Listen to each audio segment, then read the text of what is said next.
बिस्मिल्लाहिर्रहमानिर्रहीम। रांझा तख्त हज़ारियों निकलिया तो रात उन्होंने मसीह चाहिए।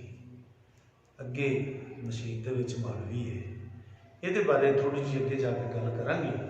बाकी किवें करके रांझा तख्त हज़ारियों टुरिया, ला रहे माँ के भरा भी भरजाइयां भी अपना जतन कर रहे, अपना अपना जोर ला रहे, मुहब्बत जता रहे। बाकी वो ना रहा, अपने वतन करीम में छड़ के टुर गया। तो बादशाह फरमाते ने, वाला रे भाई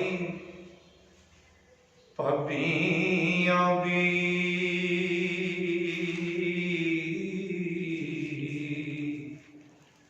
रांझा रुस हज़ारियों ताया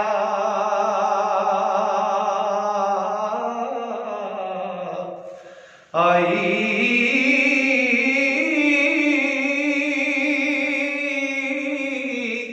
भुख नंग नूं झाक के पंद करके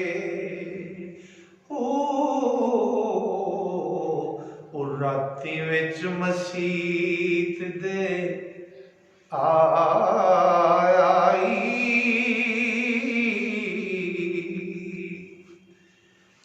ते हथ वंजली पकड़ के और रात अद्धी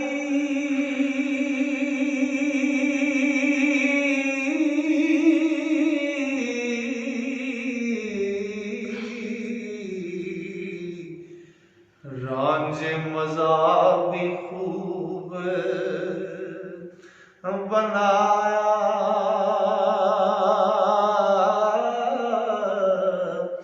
आई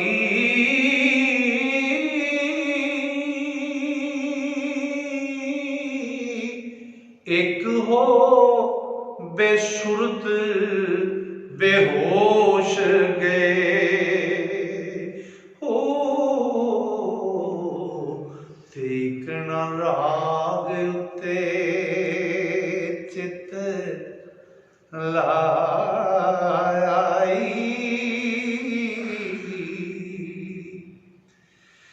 रन मर्द ना पिंड विच रहा कोई,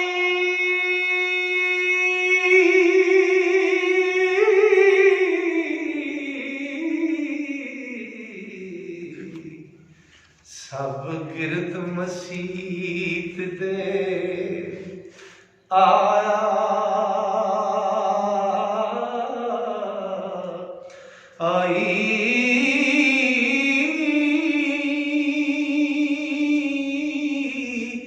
वारस शाह मियां पंड झगड़ियां दी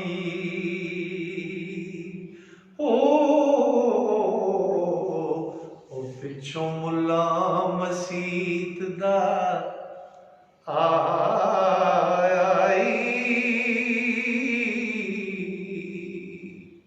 तो मुला मसीत दे विच रांझे ने आके क्याम किया। कित्थों तख्त हज़ारियों टुरिया ते मसीत जाके रहा। तो तख्त हज़ारा की, तख्त हज़ारा रांझे का असली वतन आलमी अजल, जिथे रूहां कट्ठियां ने, जिथे सन सारियां रूहां कट्ठियां, उथों टुरिया कित्थे आके ठहरिया माँ के शिकम च। ए मसीह ते माँ का शिकम बनते जिस विच शब रोज़ लगाए, माँ के शिकम च आके ठहरिया। उथे एक दिन ते एक रात, हाँ जी एक रात कट्टी उथे इवें। तो इत्थे हुण मसीह का जिहड़ा मुल्ला है वो है माँ का दिल, जिहड़ा है माँ है मसीह का। तो बादशाह फरमा रहे हैं कि वारस शाह मियाँ पंड झगड़ियां दी पिछों मुला मसीह का है। ये अगले कलाम में जाके ये बारे थोड़ी जी तशरीह करांगे।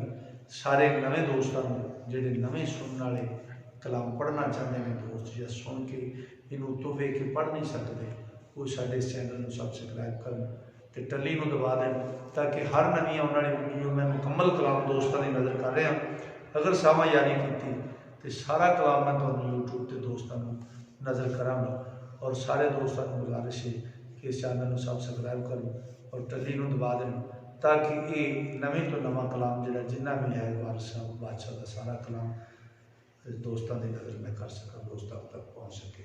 अस्सलाम।